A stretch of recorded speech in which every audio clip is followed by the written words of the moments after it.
Jinsi ya kupiga kura.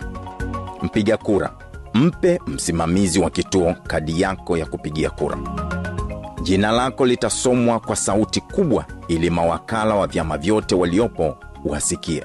Msimamizi wa kituo na hata mawakala wa vyama vingine wakiwa na shaka wana haki ya kukuuliza maswali ili wajiridhishe. Msimamizi wa kituo atakupa karatasi za kura na atakuonyesha jinsi ya kukunja karatasi hizo. Mpiga kura, nenda sehemu maalum iliyotengwa kwa kupigia kura. Weka alama ya V katika kisanduku kilichopo pembeni mwa picha ya mgombea wa chama unayemchagua.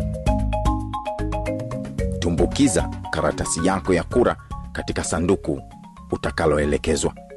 Kabla ya kuondoka, chovya kidole chako kidogo cha mkono wa kushoto katika wino maalum usiofutika. Kura yako mustakabali.